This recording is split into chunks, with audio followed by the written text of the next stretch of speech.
Jom sama-sama kami. Caranya mudah. Hanya klik join button. Terima kasih. Bila kita puasa, kita tahan makan dan minum subuh sampai maghrib. Sampai satu masa, ini penting. Ini berkenaan dengan Dajjal. Sampai satu masa,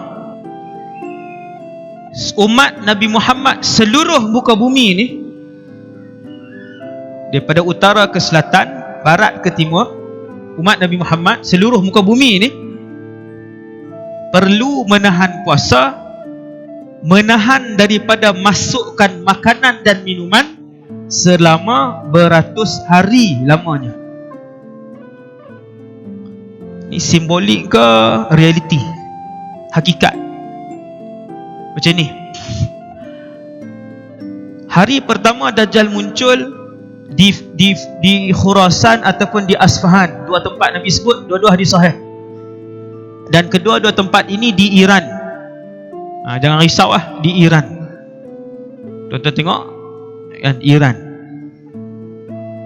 Hari ni boleh tengoklah agama apa di Iran. Di Iran ni agama Syiah. Hari pertama Dajjal muncul dan mengisytiharkan dirinya Tuhan di hadapan khalayak ramai. Panjang hari pertama itu ialah setahun. Minta jelas tuan-tuan. Panjang hari pertama Dajjal keluar hari pertama, panjang hari pertama Nabi sebut yaumun kasanah, akan jadi setahun. Saya sebut kat tuan-tuan, yang tu Nabi sebut simbolik ataupun realiti, hakikat. Nanti saya uraikan kait dengan puasa. Sekejap. Setahun berapa hari tuan?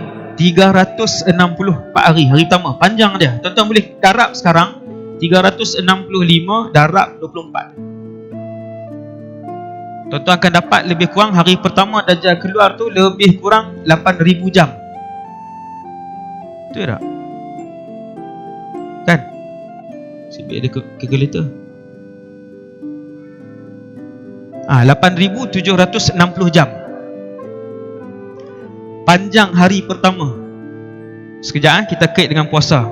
Hari kedua Nabi kata, hari kedua habis hari pertama 9,000 jam itu, sampai hari kedua Nabi kata hari kedua pula setelah hari pertama yang 9,000 jam tu habis, terbit fajar hari yang kedua, Dajjal muncul. Panjang dia sebulan. Tuan-tuan campur Hari yang ketiga panjangnya seminggu. Hari yang keempat panjangnya seperti hari-hari kalian. Apa maksud hari-hari kalian? 24 jam. Biasa, hari-hari biasa Nabi sebut. Hari keempat seperti hari-hari biasa. Secara ringkas, keseluruhan, Dajjal ini akan pusing di atas muka bumi Allah ni, mengeluarkan tiap-tiap umat Nabi Muhammad yang dia mampu daripada Islam. Keseluruhan iman dia keluarkan daripada diri umat Nabi Muhammad yang dia mampu. Dia ada lebih kurang 400 hari dengan semua kemampuan sihir yang dihimpunkan kepada diri dia. Kalau kemampuan sihir semua sekali, dahsyatlah Ustaz. Memanglah dahsyat. Saya sebut satu je. Satu tak puas sebut, dua saya sebut. Satu je. Dua. Saya sebut dua. Kemampuan sihir dia. Yang pertama, dia boleh mengarah Allah SWT menundukkan Allah punya ujian. Ujian Allah kepada kita, umat Nabi Muhammad yang menerima berita terburuk alam ini. Berita terburuk alam, iaitulah mereka yang hidup pada zaman Dajjal. Nombor satu, Allah tundukkan ke semua syaitan di bawah kuasa Dajjal. Tuan-tuan, kalau toyol saja pun cukup dah. Contoh. Ada orang Melayu toyol kan, langswel, hantu raya. Baru dia nampak, hak ni Ustaz. Sebut seluruh syaitan, dia kata, ya Allah. Seluruh syaitan ditundukkan di bawah Dajjal. Beliau mengarahkan ke barat dan ke timur. Dan kemuncak sihir Dajjal ialah dia boleh menghidupkan orang mati. Ini tak ada khilaf. Ini tak ada khilaf. Kemuncak sihir Dajjal menghidupkan orang mati. Tuan-tuan nak sihir apa lagi? Cukup dua lah. Saya sebut dua lah. Hasbunallah wa ni'mal wakil. 400 hari panjang. Keseluruhan Dajjal akan hidup ni 400 hari. Dan Nabi sebut sepanjang Dajjal keluar itu tidak akan ada setitis air dan tidak akan ada sebiji gandum pun di atas muka bumi Allah. Tuan-tuan rasa macam jauh je Ustaz, rasa macam jauh je suasana tu. Air kan banyak. Sungai itu, sungai ini, air terjun tu, air terjun. Tuan-tuan sekalian, di Malaysia ni saya tak ambil negara jauh. Negara jauh yang sedia kala kemarau tu, yang tu lagi mudah faham. Di Malaysia ini, seandainya 3 bulan tidak turun air, maka 4 hingga 5 buah negeri di Malaysia akan mula mencatu air. Pasal ke tak saya tak tahu lah. Saya orang yang jenis saya berceramah dan saya study. Bukan saya ceramah mai ikut dan tidak. Statistik, kajian.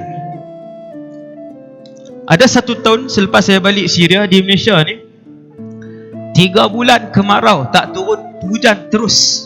Maka saya lihat 4 hingga 5 buah negeri mula mencatu air. Baru berapa bulan? 3. Tuan-tuan, baru 3 bulan. Kalau 5 bulan, 7. Kalau 9 bulan, seluruh negeri di Semenanjung akan mencatu air. Kalau 2 tahun, kalau Allah sekat hujan 2 tahun, setitis pun tak turun. Tuan-tuan, catu ke kering kontang? Kering. Kering total Semenanjung. Ni baru ni sebulan je tak ada air. Berapa empangan yang susut seluruh Malaysia? Empangan susut seluruh Malaysia. Tuan-tuan boleh tengok sekarang keadaan baru ni, yang sebulan je baru ni yang tak turun hujan. Sebulan je. Empangan susut, empangan di Pulau Pinang, empangan sebulan. 9 bulan, kalau 2 tahun kering. Tak jauh, yang Nabi sebut tu tak jauh, tetapi manusia jarang berfikir. Nabi sebut, hari pertama Dajjal keluar, seluruh muka bumi Allah tidak ada setitis pun air. Tuan-tuan, bila tak ada air, gandum dan beras. Saya pernah duduk di Syria, saya duduk di hostel. Di dalam hostel tu ada lebih 60 buah warga negara. Kawan-kawan saya, alhamdulillah, saya seronok. Pengalaman banyak. Dan kami dibenarkan untuk masak. Dia keluar tajuk dah, bukan. Sekejap. Di situ kami dibenarkan masak. Ada satu dapur luas panjang 100 meter, kalau tak ingat saya. Tuan-tuan bayang tengok 60 buah negara masak. Berapa jenis masakan? 2 aja. Beras atau gandum, roti 2 aja. Daripada utara, tuan-tuan jangan ingat kawan saya daripada Melaka, daripada Indonesia, Jepun, Jerman, Thailand, Australia, US, satu dunia. Saya pusing hujung ke hujung, saya suka tengok, saya suka belajar. Saya tengok nasi ada yang letak gula, ada nasi letak garam, ada nasi letak bihun, ada nasi kosong, ada nasi macam-macam. Itu nasi saja, kan? Hujung sampai ke hujung, ada yang setiap hari makan kentang. Orang Rusia ni, saya cerita, tak payah kan? Hujung ke hujung, saya tengok 2 jenis makanan saja, sama ada beras ataupun gandum, roti. Beras dengan gandum ni kalau tak ada air, tumbuh ke? Tak ada. Maka benarlah apa yang disebutkan oleh Rasulullah, iaitu ketika itu setitis air pun tak ada, sebutir gandum ataupun beras pun tidak ada di atas muka bumi Allah. Sahabat tanya Nabi dua soalan. Daripada dua soalan ini kita faham bahawa jangka yang disebut oleh Rasulullah itu bukanlah satu jangka yang bukan bayangan, tetapi jangka itu adalah realiti. Yang Nabi sebut hari pertama tu panjang dia seperti setahun, itu adalah realiti akan berlaku. Oh ustaz, maksudnya kalau nak darab dapatlah? Ya, kalau darab dapat dengan jumlah tu. Dengan jumlah itulah umat Nabi Muhammad akan hidup hari pertama. Bukti dua. Ini saya bawa hadis sahih untuk menjadi bukti kepada hak saya sebut tadi. Yang ini bukan saya hurai tuan, ulama hurai, saya sampaikan kepada tuan-tuan. Kata para ulama, tempoh yang mengerikan itu adalah tempoh yang realiti dan hakikat, ialah daripada dua soalan sahabat, iaitu apabila sahabat tanya, ya Rasulullah, apakah cukup pada hari pertama Dajjal keluar yang panjang tu kami solat 5 waktu saja? Sehari berapa waktu solat tuan? 5. Sahabat tanya, ya Rasulullah, apakah cukup hari pertama itu kami solat 5 waktu? Jawapan Nabi, tidak. Tak boleh. Sebab apa? Sebab dia ada 8,000 jam. Nabi tak sebut ada 8,000 jam, tetapi kata para ulama sebab masa itu panjang. Dan ulama ajar bagaimana untuk solat pada hari itu. Sama dengan puasa, iaitu Nabi sebut berdasarkan jawapan Nabi. Nabi kata tidak, tak boleh 5 waktu tak cukup, sebab hari itu jadi panjang. Dia macam 365 hari, cuma siangnya panjang, malamnya panjang. Silakan untuk bersedia hidup pada satu masa yang penuh dengan, tuan-tuan nak risau kan nak relax? Alah relax lah, malam masih panjang. Dia nanti malam panjang semua. Yang buat seni kata tu panggil dia, kata nah tengok, relax lah, malam masih panjang. Hiduplah puas-puas, malam masih panjang. 8,000 jam. Apakah cukup ya Rasulullah 5 waktu? Nabi kata tidak. Uqduru lahu qadra. Itu jawapan Nabi. Nabi kata mesti buat anggaran. Zuhur ke asar berapa jam? Ni ulama ajar 4 jam. Okey, selepas solat zuhur, lepas 4 jam mesti solat asar. Tak kira lah warna apa pun di luar tu. Asar ke maghrib berapa jam? 3 jam. Okay, selepas 3 jam mesti solat maghrib. Puasa pun sama. Kita sahur pukul 6, contoh 5.30 kita sahur, 6 kita solat subuh. Jam tu berjalan sampai petang 7.30, waktu tu boleh makan walau apa pun suasana di luar. Uqduru lahu qadra, kata Nabi. Itu fiqh di zaman Dajjal.